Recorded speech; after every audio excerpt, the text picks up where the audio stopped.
abuse can happen to anyone, anywhere, even in the most celebrated spaces.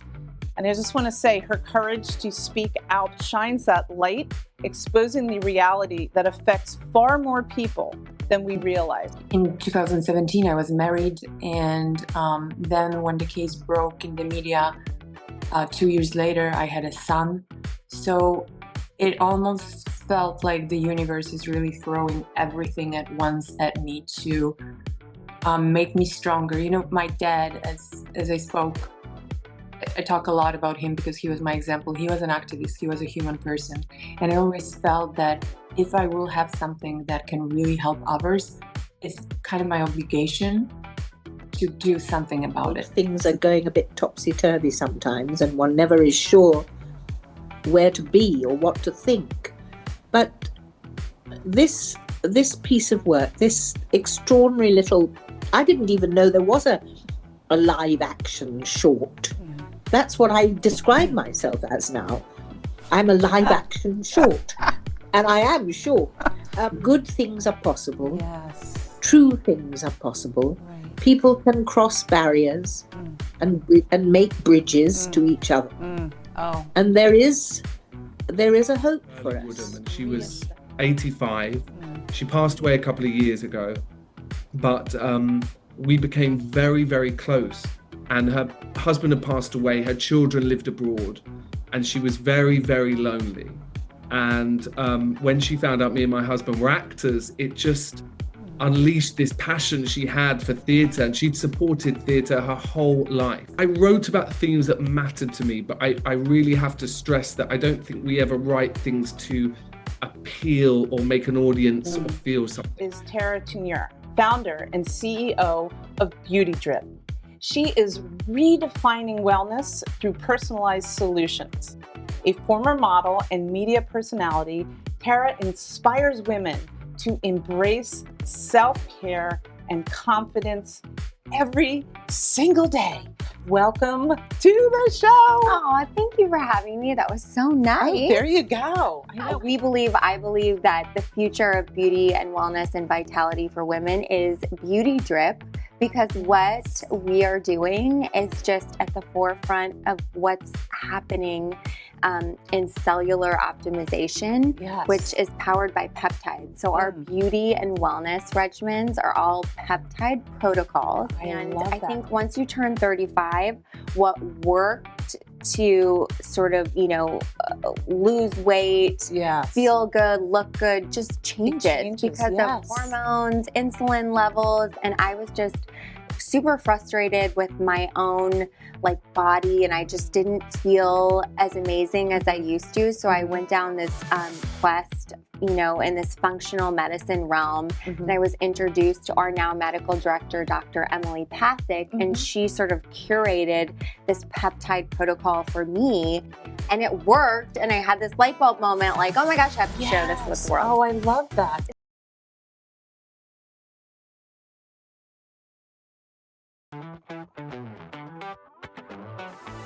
Woke up with stars in my eyes. Mirror says I'm more than fine. Got the fam, got the fight, got the fire. Gonna rise like the sun, climbing higher. Sarah V, living abundantly. We're free, Sarah V, living abundantly. I'm Sarah V, and you're watching Living Abundantly.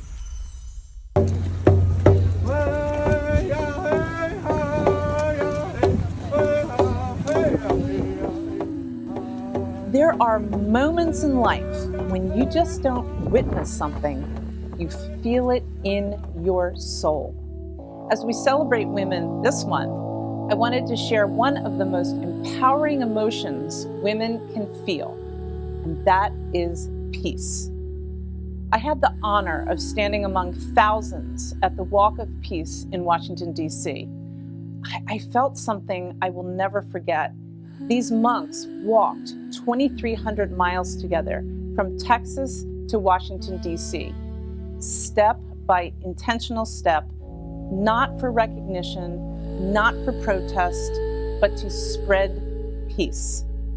One monk had a vision to leave the safety of their monastery and walk across the country, spreading harmony, love, and kindness. In their tradition, monks only leave when they feel a deep imbalance in the world, when the collective energy needs restoring. And boy, do we need that right now. As they walked north, the crowds grew and people were able to watch them live on social media platforms. And when they reached their final destination, thousands had also joined. That alone brought tears to my eyes as I stood among the thousands gathered at the Lincoln Memorial. These people all choosing kindness, strangers smiling at one another, holding space for one another. Because my own journey toward abundance began years ago when I started practicing the teachings of Buddhism. Meditation and quieting my monkey mind not just changed my life, but the practice saved my life. It was there that I learned abundance is not something we chase. It's something we cultivate within, through presence, through compassion, and through peace. When we want to feel true abundance, peace is the doorway.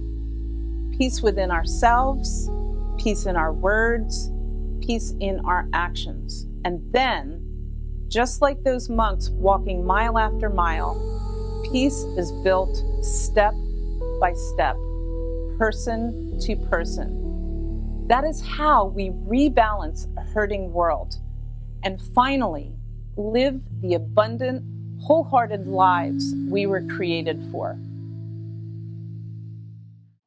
When we shed light on the darkness in the world, we open the door to healing and hope. Some stories are too important to ignore, and some truths are far more common and far darker than we want to admit. Predators thrive in plain sight, in industries built on glamour, power, and the illusion of opportunity. Our next guest, Kaja Sokola, knows this all too well. She grew up in Poland and at just 14 was thrust into the international modeling world, a world fueled by objectification, manipulation, and casual dehumanization.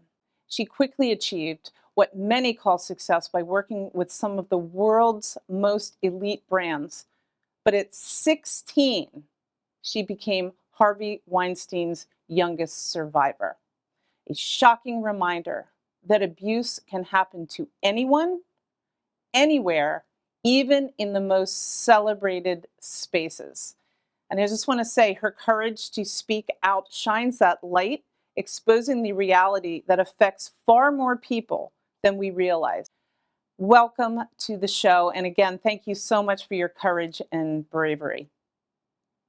Yeah, that was such a touching and nice introduction, and to hear from a woman to a woman, it's very encouraging. Yes, yes. And I think we're giving a good example. Yeah. So, I know that your willingness to speak out is helping personally to me as well, but it's really helping these painful truths and to bring out our light. So that courage of yours was really tested in a very public way during the trial.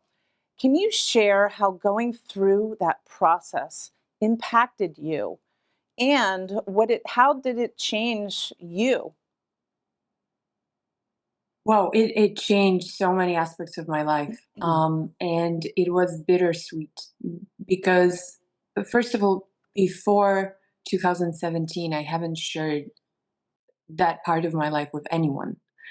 And in 2017, I was married. And then when the case broke in the media, 2 years later, I had a son. So it almost felt like the universe is really throwing everything at once at me to make me stronger. My dad, as I spoke, I talk a lot about him because he was my example. He was an activist. He was a human person, and I always felt that if I will have something that can really help others, it's kind of my obligation to do something about it. So this was like really deep in me since I was, very young. Um, So I was working as a psychologist, and that was a way of like kind of not sharing my story, but I could recognize some emotions and some things that I've been through with patients. So that was the first step, I think, to make it possible for me to talk about this. And then in 2019, I did not want to, initially I started as a Jane Doe, and I wanted it to stay that way because, there are always uh, two sides of a coin, right? Before the trial, I already achieved really what I wanted in two fields, modeling first and then psychology. Um, I had my career in Poland and, everything was kind of stable. But at the same time, I had a lot of problems in my marriage, which was as well abusive. And so when I talked to my lawyer, when we filed our civil case against not only Harvey, but Disney, Miramax, because I believe that the problem is much bigger. These men, they feel like they felt, I hope that this is changing, completely untouchable because also they had network of protection. It's like it was a wall. It wasn't a bubble. It was a wall that, even if women talked, they were immediately hushed. Yeah. So with this chapter now behind you, your voice and your story carry even bigger weight. So how do you hope sharing your truth will impact others who may be facing harassment or intimidation? First of all, make them feel that they're not alone. That's Yes. number one. Yes. Second of all, I will do my best to show and talk about all the resources and institutions or people Mhm. that victims or survivors Yes. or people I that like suffered, survivors. right? Yes. Survivors. Yeah. I like it more as well. Yeah. Um, or people who suffered trauma Mhm. that they can reach out to, Yes. because it's very important to have some kind of a plan, right? Yes. Because when we have a plan, we know, what the next steps might be, Mhm. and it's easier to take them. So these are the two things that I definitely want to do. I am in close contact still with district attorneys who I have the best memories of working with. Although it was a very hard preparation, I got a lot of support. So even though I didn't have my family support, I had like a chosen family or people that, were close to me. So that was luck. And I consider myself lucky to have that. Very humble for all of these experiences. It's very humbling as well. But so I'm trying to, use all my resources and everything that I can do to really help. That's why the book, I just finished the proposal. We're gonna, try to have it out in a year. Working with the district attorney, and then, I'm so pleased to be able to be on platforms like yours, where, Yes. we can really talk directly to Yes. people. Oh, I'm just so honored that you are here talking about your story. But as you step into this next chapter, how are you channeling your voice and experiences into the projects ahead? Everything that I do is with integrity, Yes. and it can come only because I've lived through certain things. I not only learned about them, but the educational part also, kind of correlates pretty well. So my goal is to definitely talk about. Well, my book is about overcoming trauma in a big spectrum. So, hopefully this will help people to have some kind of a guidance. And in the book there's gonna be some funny stories, some difficult stories, and some tips about how actually take the next steps, what you can do. Because I think that we need concrete sometimes. Thank you so much again, Kaja. You are such an inspiration. And I'm so honored that you came and spoke your truth and your story here on Living Abundantly. Thank you so It's gonna much. make me teary. Yeah, you're welcome. Thank you. Thank you so, Great. so much. After the break, we will have more insightful guests. Are you loving this week's guest? So tell us your take in the comment section below, and don't forget to subscribe. I am so thrilled about my next two guests. One of my favorite actresses, Miriam Margoyles, is a BAFTA-winning actress who has charmed audiences for decades. She stars in a new film, A Friend of Dorothy. And also joining us is the talented writer-director Lee Knight, who received an Academy Award nomination for A Friend of Dorothy. With a keen eye for human emotion, he crafts compelling narratives that resonate deeply and inspire audiences. So thrilled to have you both on the show with me. Thank you so much. Thank you for having us. Well, it's our pleasure. Oh my God. Miriam in Tuscany, me in freezing cold London. Oh Thank you for boy, having well, me. I'm going to be there next week in London, so hopefully it'll warm up. So Miriam, I'm going to start with you. You know, you have played so many diverse characters throughout your career, from Professor Sprout from Harry Potter to actually doing voiceovers as the Cadbury Bunny. Your range is extraordinary. So I want to ask you, what attracted you to take on the role of Dorothy in this new movie? Anybody who read it would have wanted to play it. Sarah, it's the most wonderful piece of work from Lee, who wrote it. Yes. I know it was based on truth. I didn't know that until I met him and he told me the history of it. But it's a sweet story. It's a positive story. And in this world, things are going a bit topsy-turvy sometimes, and one never is sure where to be or what to think. But this piece of work, this extraordinary little, I didn't even know there was a live action short. That's what I describe myself as now. I'm a live action short, and I am short. But it's just very complete, very honest, of an account of a relationship. And the full story is there, and you feel you know the people. Yes. I was enchanted by it, and I absolutely knew I wanted to do it, and I knew there was no money in it, and there isn't. We might have legs, though. Yes. We might go on to something else, but I just wanted to do it. So I made the space and the time, and I'm glad I did. Yes, I've only seen, you know, a short, take on it, but I can't wait till it comes here.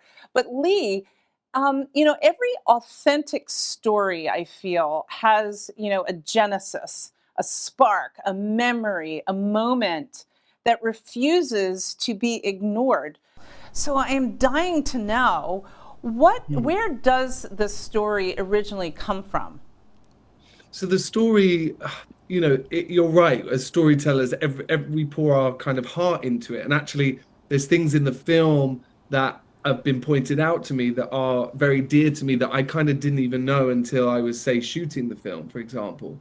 But it was inspired by an elderly friend of mine. Me and my husband were very close to a neighbor, and her name was Shirley Woodham, and she was 85. She passed away a couple of years ago, but we became very, very close. And her husband had passed away, her children lived abroad, and she was very, very lonely. And when she found out me and my husband were actors, it just unleashed this passion she had for theatre, and she'd supported theatre her whole life. So she collected plays for years. And then when she found out we were actors, it was kind of a way for her to reignite that love she had. So we would take her to our press nights, our opening nights, and she'd take us on her arm to theatres, and she'd say, "These are my boys, you know, with such pride." And there were also difficult times. You know, we looked after her. She fell and broke her hip once, and I, you know, went round. And so we supported her, but she supported us.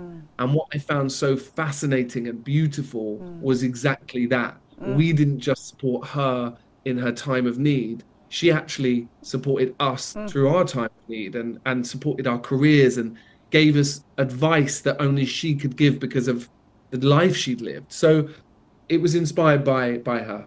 What a that, and it just makes it even more, robust, the story, because it's true. So Miriam, back to you and your soup. The words Oscar nominated, carry such a weight in this industry, I assume. They represent excellence, impact, and being seen at the highest level. So when you first heard the news, what did that moment feel like, and what does it mean to you now? I'm terribly proud. I was very surprised because I didn't think that a little film would garner such attention.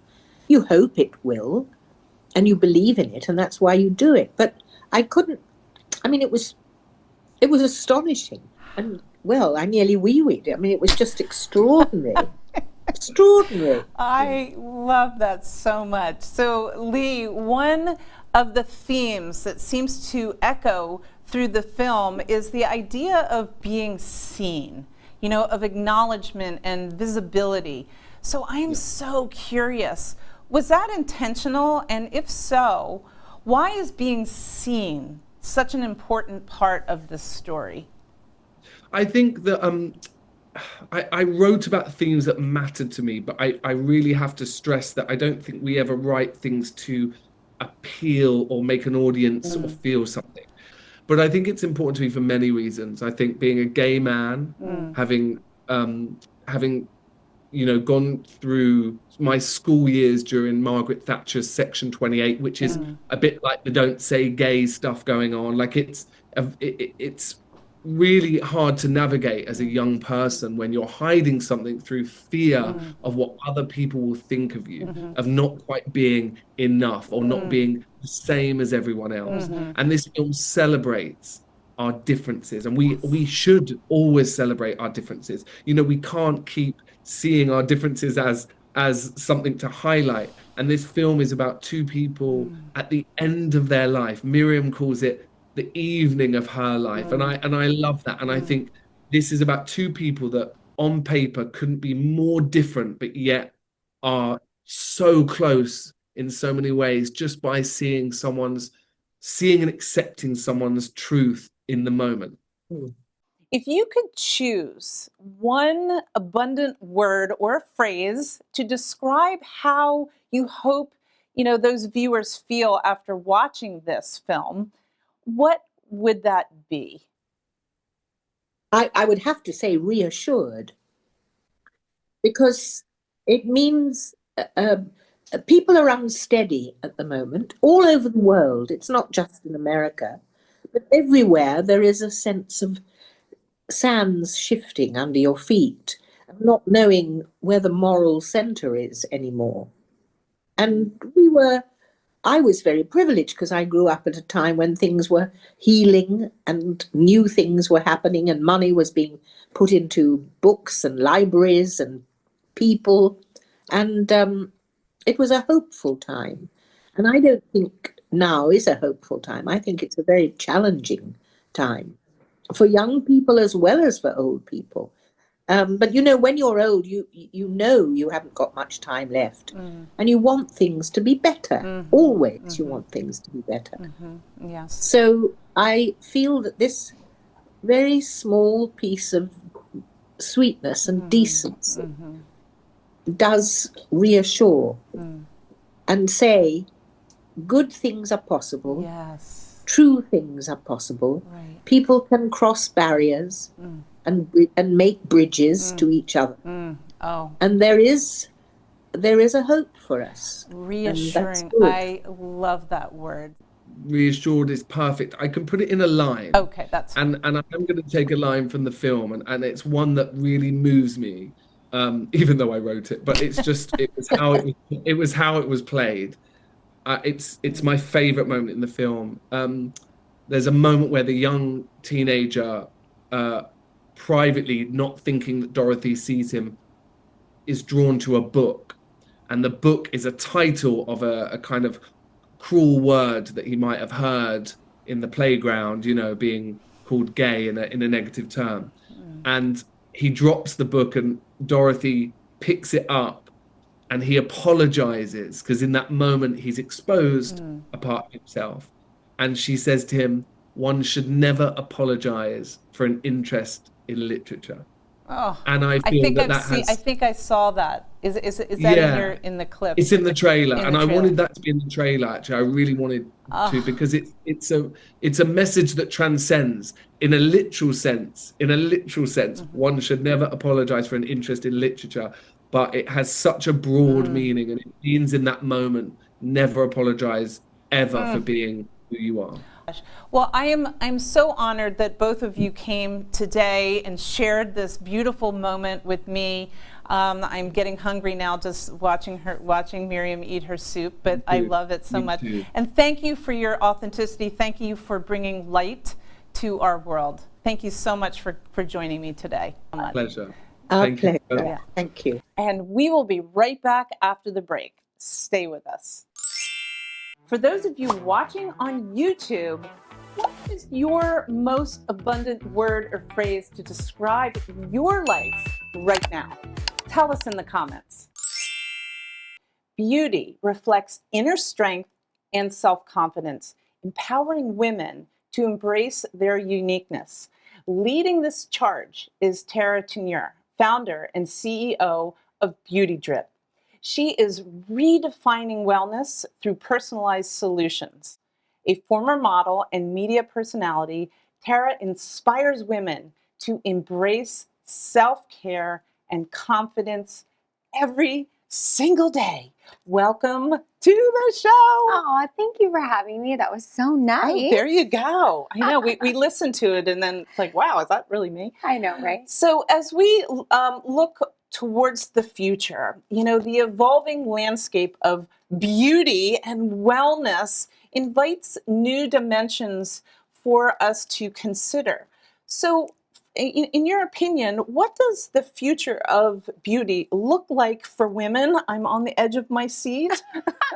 Well, I love that question. And honestly, I believe that the future of beauty and wellness and vitality for women is Beauty Drip, because what we are doing is just at the forefront of what's happening in cellular optimization, which is powered by peptides. So our beauty and wellness regimens are all peptide protocols. I love that. So tell me about what inspired you to create Beauty Drip, and I'd love to know, what actually is it? Yes, absolutely. So, well, basically, like you mentioned in my introduction, so I've been a model for 20 plus years. I worked for Fox Sports as a sideline reporter. I had a show in LA called the Model Mama Show. So I've always been someone that's been motivated to look and feel my best so I can show up on camera. Right. And then fast forward to becoming a mom. I'm a mom of 3. I have a 10-year-old and 5-year-old twins. Right. Yes. And I had twins during the height of the pandemic. Wow. Which was totally wild. And I think once you turn 35, what worked to sort of, lose weight, feel good, look good, just changes because of hormones, insulin levels. And I was just super frustrated with my own body, and I just didn't feel as amazing as I used to. So I went down this quest, in this functional medicine realm, and I was introduced to our now medical director, Dr. Emily Pasick, and she sort of curated this peptide protocol for me. And it worked, and I had this light bulb moment, like, oh my gosh, I have to share this with the world. Oh, I love that. So peptides are really incredibly safe and really powerful. They're basically signaling molecules that already exist in your body, but as you get older, your peptide sort of stashes in your body are depleted, right? Yes. So you just need to replenish those stores to have your metabolism work better, your cognitive function work better, your insulin levels be stabilized, and just kind of your hormones stabilized. So it's basically optimizing your health from the inside out, which is incredible. The key, because we put so much on the outside, Yeah. and then we don't work on the, I'm all about the inside. For sure. Because I Yeah. think there's this shift from sort of superficial aesthetics, you know, creams, laser Yes. treatments, all of that. Yeah. And it worked. And I had this light bulb moment like, oh my gosh, I have to share this with Yes. the world. Oh, I love that. So it really came from something personal. Yes. But I've read, all over, the peptide supported wellness is really gaining traction, as a groundbreaking approach to health. So what is one thing we should know about this innovative trend? So peptides are really incredibly safe and really powerful. They're basically signaling molecules that like already exist in your body, but as you get older, your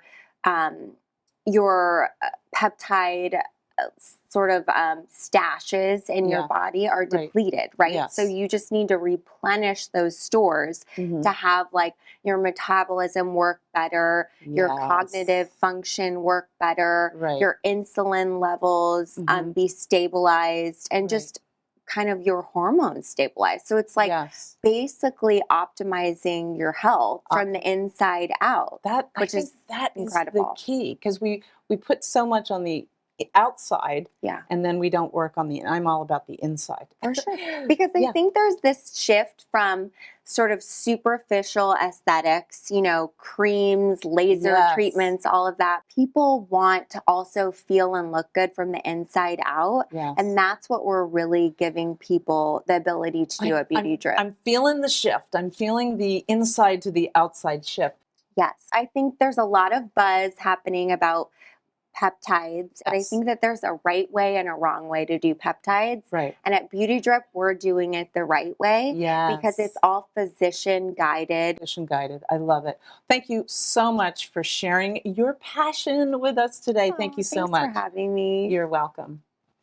Well, that's it for us today on Living Abundantly. For even more content and inspiration, follow us on my YouTube channel, Living Abundantly with Sarah V. And I'll see you next time. And what do I always say? Here's to living abundantly. The proceeding was sponsored by Sarah V. LLC.